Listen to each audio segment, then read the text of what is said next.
Hello everyone, how are you guys? Welcome to another video, and today I have a very special topic to talk with you guys. Guys, you know that I love my opinion videos. I love to know what you guys are saying, what you guys are thinking. And today I was just going around thinking, girl, we love Bravo so much. I literally live for Bravo. Okay. I love the shows. I love The Housewife. I love all of the other shows, right? And I have met people who are very passionate about Bravo in general. And that led me to a question that someone else asked me one time, and he's like, "Are you in some kind of cult?" And I was like, "Are we a cult? Like, are we just so obsessed with like Bravo that we just live in a Bravo world?" And I just kind of like wanted to talk about this with you guys. But before we start, welcome back. I'm the real Andy of Beverly Hills. Welcome to another piece of tea. Make sure to subscribe right now and hit that notification bell because over here we talk about Bravo every single day. All right. Okay, guys. So let's talk about this mess. Have you ever met someone who treats the real housewife like a sacred text or talks about Lisa Vanderpump like she is the world leader? If you have dipped even a toe into the world of Bravo reality TV, you have probably realized something, and is that this isn't just entertainment. It's a culture. It's a lifestyle. For some, it's almost like a religion. Today, we are diving into the cult like fandom that surrounds Bravo's reality shows.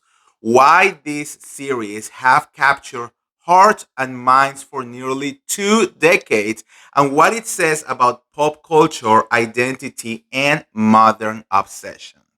Now, let's start by calling it what it is. Bravo fans are loyal. Like, we are hardcore fans. We are not just casual viewers tuning in once a week.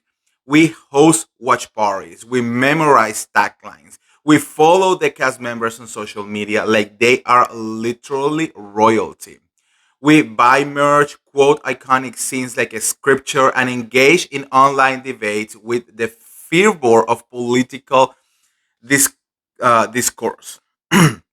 BravoCon, for example, the annual fan convention hosted by the network, completely sold out without like even thinking about it in a blink of an eye, drawing thousands of fans who pay hundreds of dollars to see their favorite housewives, Bravo celebrities, and producers in real life. And it's not just fun, it's fandom at full force.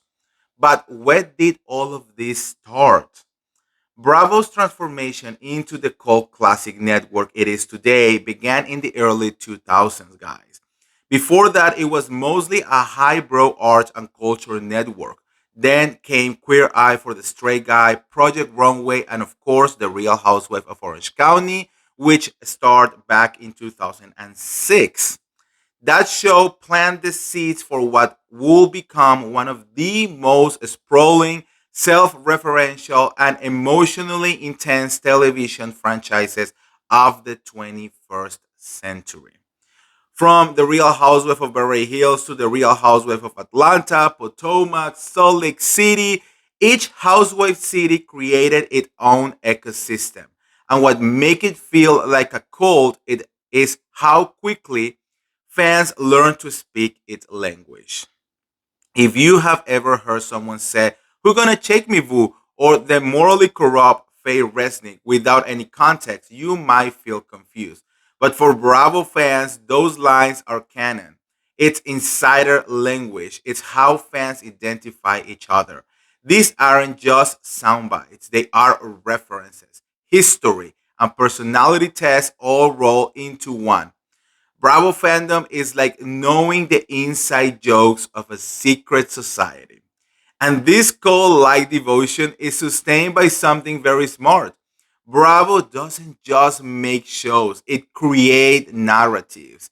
Each season is structured like a modern day soap opera. There are heroes, there are villains, there are betrayals, there are feuds, there are redemptions arcs, and what makes it especially gripping is that the people are real, or at least reality adjacent. That emotional investment is so powerful, guys. When you see Teresa Giudice flip a table or you watch Erica Jane navigate that massive legal scandal, you are not only seeing drama, you're witnessing a character arc that plays over years. Fans don't just watch for the entertainment. We care. But fandom is only one part of it. What turns a fan base into a cult following is the community. Bravo fans, we gather on Reddit, on Facebook groups, we hear podcasts, in group chats. We analyze episodes the way some people break down Oscar contenders. They make memes, they spin theories, they set confessionals frame by frame. And what makes this so potent is the shared emotional journey. Watching Bravo becomes a social act, a way to process emotion and relationships through the lens of these hidden, glamorous, often absurd stories. And just like any cult, there are leaders.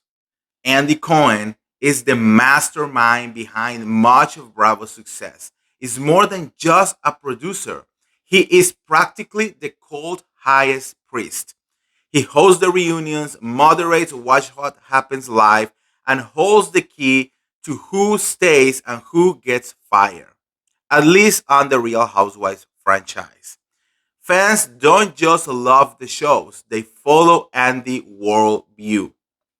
He is the one who decides which feuds get airtime, which scandals get addressed, and which storylines get swept under the rug. Now, let's talk about how fans engage with Bravo celebrities. Guys, in most celebrity cultures, there's distance and an understanding that the stars lives in a different world. You never think about really having a conversation with people like Angelina Jolie or Brad Pitt. But in Bravo, with these Bravo stars, that barrier is blurred, guys. These stars are on Instagram. We find them on TikTok, where they have cameos. They respond to your DMs. They read Reddit threads. They show up to fan podcasts. These make them feel accessible and familiar, like messy friends you keep in your group chat, even when they are problematic. And just like with any intense fandom, there is a paradox of love and criticism. Bravo fans, we can be fiercely loyal and brutally honest. One day they are defending their favorite housewife honor, and the next day they are literally calling her to be put on pause. This dynamic creates a sense of ownership. Fans don't just watch the show, they believe they have a stake in them. They petition for casting changes, they boycott certain episodes, and build entire social media accounts around commentary.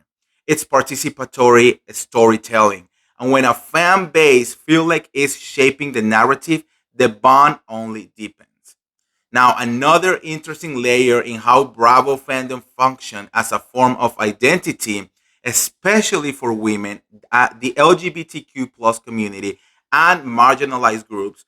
Bravo shows offer something that is often missing in mainstream media.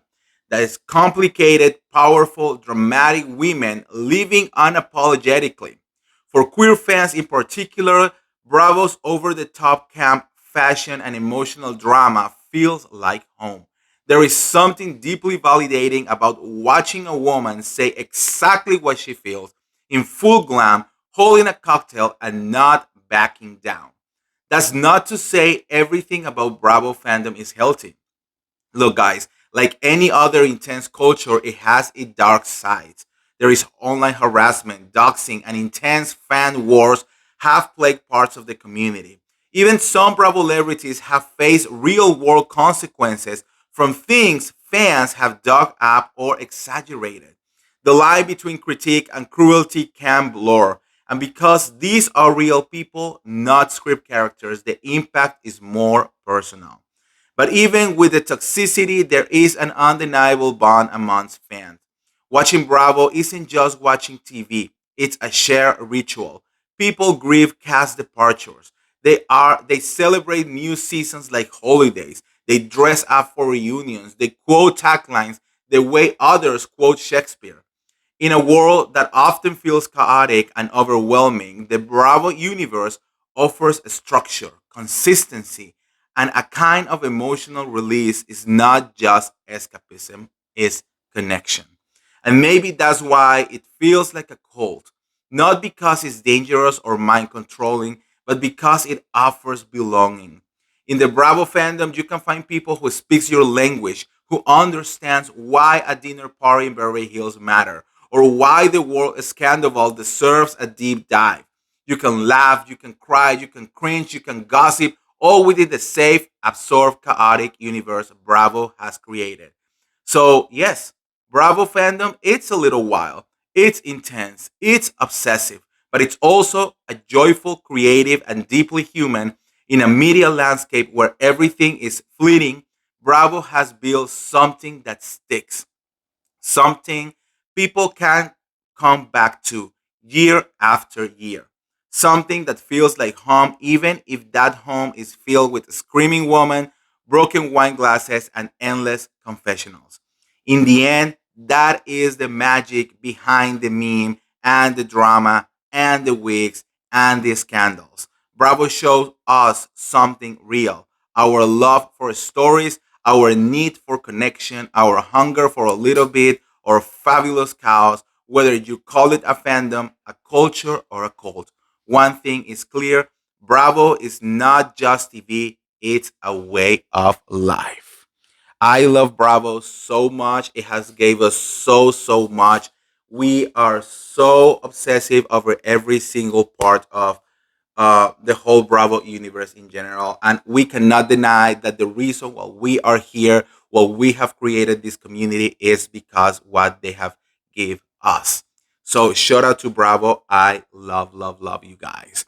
So, anyways, let me know what you guys think on the comments below. Do you think that Bravo is a cult or we are just extremely passionate? Let me know. And if you want to get all the tea related to the Bravoverse, make sure to like this video, share this video, subscribe to my YouTube channel, and I'll see you around. See ya. Bye.